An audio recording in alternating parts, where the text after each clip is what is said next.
There's rich, and then there's trying to live like you're rich, and that's exactly what Meghan Markle and Prince Harry seem to be doing, according to insiders who say their money situation is starting to look real shaky on the surface. Everything might seem polished: luxury homes, big interviews, million-dollar Netflix deals, but dig a little deeper, and it's clear things aren't adding up. Take Meghan's lifestyle brand, for example, the one called American Riviera Orchard, or as some critics are now calling it, as never. Why? Because it basically vanished before it even began. Meghan made a huge deal about it, released a fancy promo video, teased a product line, and then just walked away. No restocks, no follow-ups. And now word is she's not touching any of it until next year. If at all, that's not a business pause. That's what happens when you realize your sold-out brand was only stocked with a few hundred items to begin with. She is hoping that she's going to become a billionaire off all of this.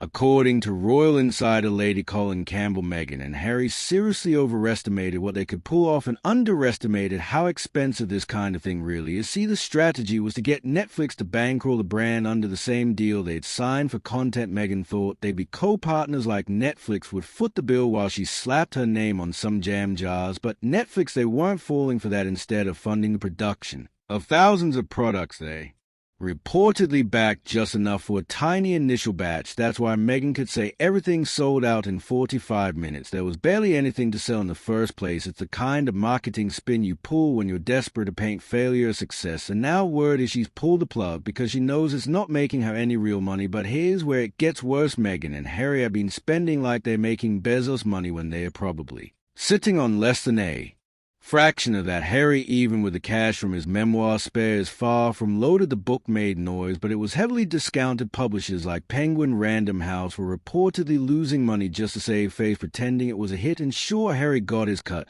but that payday wasn't life-changing in the billionaire's sense. A couple's whole lifestyle, private security, luxury real estate, staff travel, it doesn't run cheap.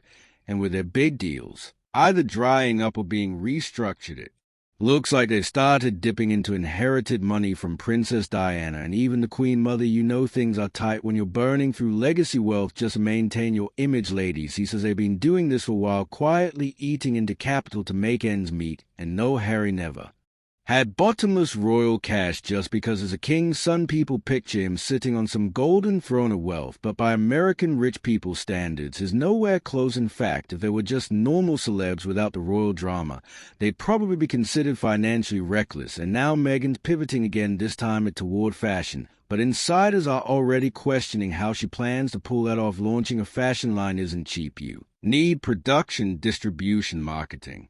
And unless you're putting up tens of millions yourself or getting major brand to license your name, it's a losing game. Just ask Victoria Beckham. She had David's money backing her for years before that business or even a hint of profitability. Meghan might be betting on name recognition to carry her through, but name alone doesn't cut it when people aren't buying what you're selling, literally or figuratively. The trust isn't there anymore. The public saw what happened with the Queen, Prince Philip, and even her own father, and for a lot of people that was enough to check out. And that brings us to the PR stunts, because when you've lost the public's trust, you do whatever you can to get it back. Even if that means staging a feel-good moment. At 30,000 feet, a flight attendant on an American Airlines trip uploads a TikTok claiming she served Meghan Markle. She's smiling ear to ear, holding a handwritten note from the Duchess, swooning over Meghan's nails. Her vibe, her rich handwriting. The video goes viral instantly. People eat it up, but behind the scenes it reeks of PR. There are strict policies in the airline industry. Flight attendants can't just post about celebrity passengers without permission, especially not with personal note involved. If this had been any other celebrity, airline would have stepped in, shut it down,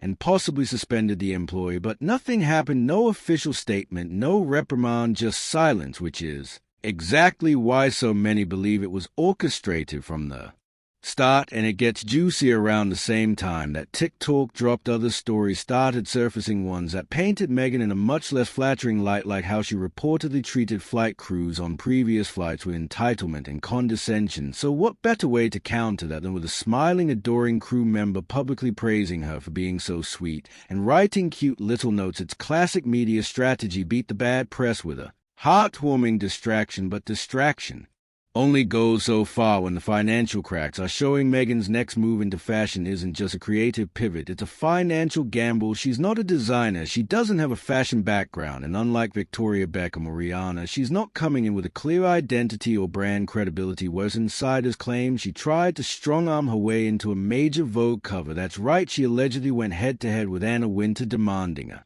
global front-page feature not just for herself, but apparently at the expense of Serena Williams, her one loyal A-list friend. The story goes that Meghan tried to have Serena removed from the cover to make space for her solo moment. If true, it's one of the coldest betrayals imaginable, and it blew up in her face because here's the thing: you don't go toe-to-toe with Anna Wintour and come out unscathed. Wintour has built the fashion media empire through decades of ruthless precision. Meghan walking in with no fashion resume and trying to dictate terms was like a rookie actor trying to rewrite a Scorsese script. Now, with the Vogue deal reportedly dead, Meghan's hopes of a headline-grabbing fashion launch are fizzling. Without that kind of exposure, her collection, if it ever materializes, would have to compete in a brutal market with no guaranteed audience and no goodwill.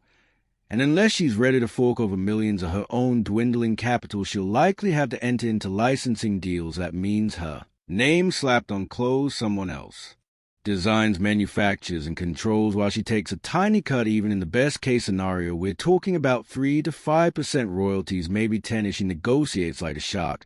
But there's no billion-dollar path and no empire, just a brand that might limp along with a few headlines and a lot of expenses. And that's the bigger issue. Meghan and Harry don't have the money to lose, and more sources say King Charles has already drawn a firm line: no more bailouts, no more handouts. If Harry comes back begging, he'll be met with silence. It's not personal, it's policy. Charles was tough with Prince Andrew and is not about to go soft now, especially not when the royal brand is trying to rebuild its credibility behind the glam and curated images. The numbers tell a harsh story. Their lifestyle demands hundreds of millions in capital. They barely have a tenth of that. The question isn't just whether Meghan's new ventures will succeed, it's whether they can afford to fail. Even once more, the scary part for Meghan and Harry isn't just public backlash or failed business ideas, it's a math. Their life in Montecito looks like a billionaire's dream: private security team, sprawling estates, luxury travel, PR, consultant, stylist, legal. But their actual income nowhere near what's needed to sustain that kind of empire. Harry might have made a decent amount from Spare, but publishing insiders say the numbers aren't as glowing as they look. The book was heavily discounted right out of the gate. That means reduced royalties, reduced publisher profits, and a lot of quiet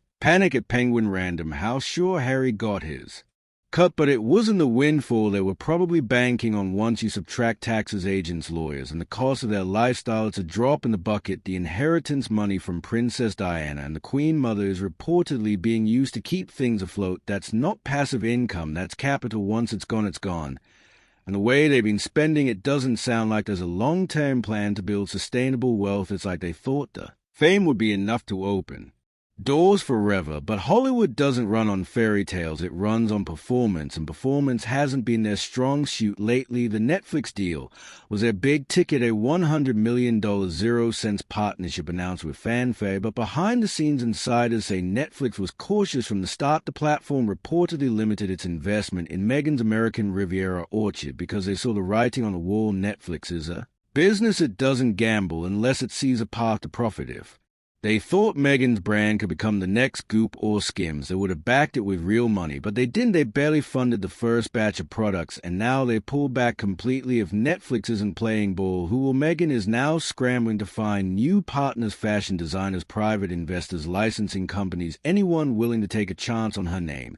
But every door she knocks on is going to ask the same thing: what's the upside? And right now it's hard to find one. The shine has worn off, the public mood has shifted. She's facing a brutal truth: her name alone doesn't carry the weight it used to. Too many controversies, too many headlines, and not enough actual success. In the world of fashion and business, reputation is currency. Once you lose it, you're just another personality trying to sell overpriced candles. A bigger question now is what happens when the money truly runs out. Harry isn't going to inherit massive wealth anytime soon, especially If Charles stands firm and without major new deals, their cash flow is looking thin, add in taxes, advisors, legal expenses from their ongoing fights with the tabloids, and things get bleak quickly. There's already talk of desperation PR moves that feel manufactured, brand pivots that seem rushed, and an increasingly obvious reality that the empire they imagined is collapsing before it ever really began. Lady Colin Campbell put it bluntly, Meghan is toast. That's not just a mean jab, it's a reflection of